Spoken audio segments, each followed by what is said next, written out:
Hi అండి. Welcome to my channel. ఈరోజు చేయబోయే రెసిపీ మా వారు చేస్తారండి, చూడండి. నమస్కారం అండి, నా పేరు బాలాజీ. నేను చేయబోయే రెసిపీ రొయ్యల వేపుడు అండి. ఇది సింపుల్ ప్రాసెస్లో ఎలా చేయాలో చూద్దామండి. ఇది పక్కా ఆంధ్ర స్టైల్ అండి. ఎలా చేయాలో చూపిస్తాను. వీటికి ఏమేమి కావాలో చూద్దాం. 1 కిలో రొయ్యలు అండి, పొట్టు తీసి పెట్టుకుందాం. 1/2 స్పూన్ పసుపు అండి, 1/2 స్పూన్ ఉప్పు అండి, బాగా శుభ్రంగా వేసి కడుక్కోవాలండి. రొయ్యలు కడిగి అయిపోయిందండి. మొత్తం 3/4 కిలో అయినాయండి ఒలిసిన వల్ల.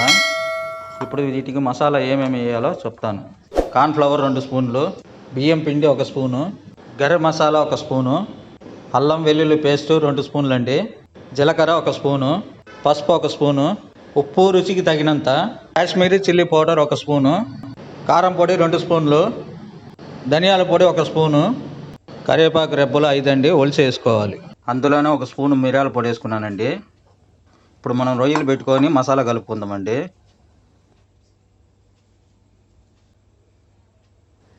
ముందుగా పసుపు వేస్తున్నానండి.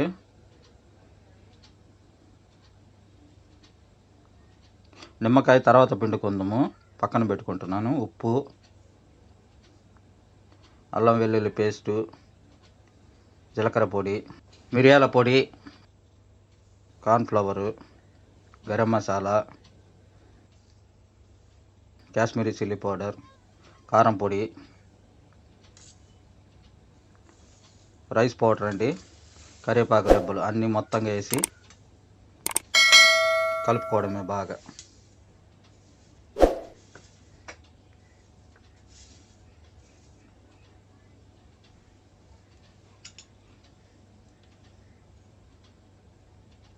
ఇప్పుడు నిమ్మకాయ పిండుకుందామండి. 1 నిమ్మకాయ సగంగా కోసి 2 బద్దలుగా చేసి పిండుకుంటున్నాను.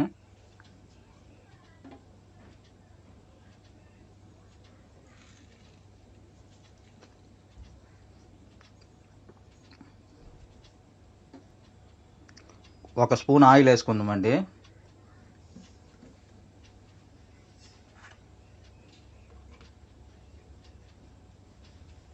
ఇంకా అన్నీ చేసి మొత్తంగా మనం కలుపుకోవడమే. మసాలా బాగా పట్టేలకు బాగా కలుపుకోవాలండి. అన్ని రొయ్యలు బాగా దగ్గర చేసుకొని బాగా కలుపుకోవాలి. మసాలా అనేది బాగా ఊరాలండి దాంట్లో. ఈ విధంగా కలిపితే కానీ మనకి టేస్ట్ రాదండి. అది ప్రాసెస్ వచ్చి బాగా కలపాలి. కలిపే కొంది మనకి టేస్ట్ అనేది, రుచి అనేది క్రిస్పీగా కూడా వస్తుంది. ఇది కలిపి అయిపోయిందండి. ఇది 1 అవర్ పక్కన పెట్టుకుందాం. మూత వేసి పక్కన పెట్టుకోవాలండి. ఇప్పుడు మనము కొన్ని నూనె వేడి చేసుకోవాలండి. స్టవ్ పెట్టుకొని ప్యాన్ పెట్టుకుందాము.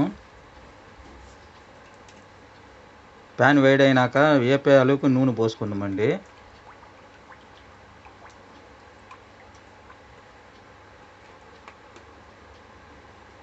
నూనె వేడైనాక ఒక్కొక్క పీసుగా వేసుకొని ఫ్రై చేసుకోవడమేనండి. విడివిడిగా వేసుకుందాం, అతుక్కోకుండా ఒక్కొక్కటిగా వేసుకుంటే విడివిడిగా అవుతాయి ఫ్రై.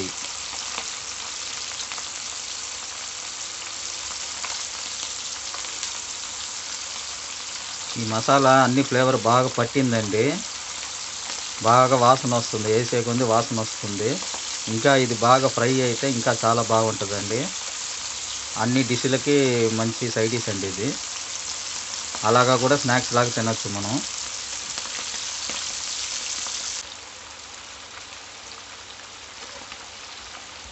కొన్ని వేసి అయిపోయిందండి. ఇప్పుడు మనం ఇంకోవైపు తిప్పుకుందాము. సగం వేగిపోయింది, బాగా రంగు మారాలండి. అప్పుడుదా మనకు క్రిస్పీగా అవుతాయండి. మంట వచ్చి మీడియం ఫ్లేమ్లోనే పెట్టుకుందామండి.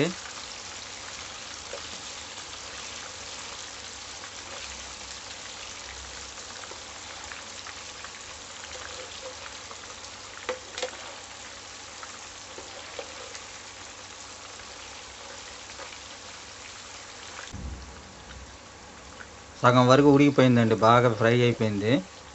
ఇంకొంచెంసేపు పెట్టుకొని మనం గిన్నెలో తీసుకుందాం.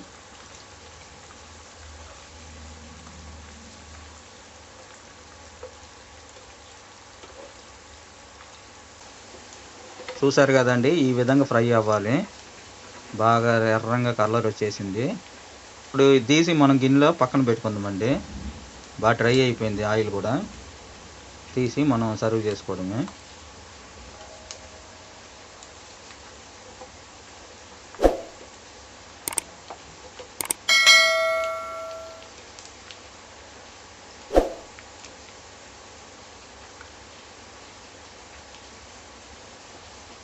మొత్తం 3/4 కిలో రొయ్యలండి.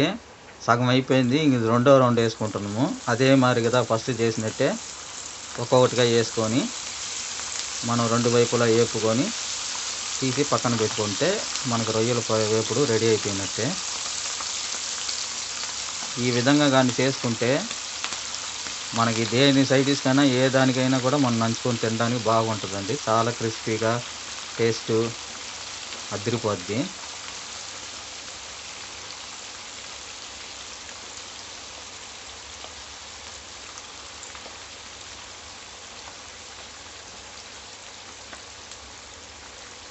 మొత్తం అయిపోయినాయండి, అన్నీ వేసి అయిపోయింది. ఇది రెండో వైపు తిప్పుకుందాము. అదే మాదిరిగా కలర్ మారే వరకు వేపుకోవాలి బాగా. ఇంకొంచెంసేపు అటు ఇటు తిప్పితే ఇవి కూడా ఏగిపోతాయండి. ఇవి కూడా బాగా ఫ్రై అయిపోయిందండి. మనం తీసుకొని సర్వ్ చేసుకోవడమేనండి. ఫుల్గా ఆయిల్ ఫ్రై అయినాక తీసి ప్లేట్లో పెట్టుకుందాం. ఈ వీడియో కానీ మీకు నచ్చితే లైక్ చేయండి. అంతేనండి, రొయ్యల వేపుడు రెడీ.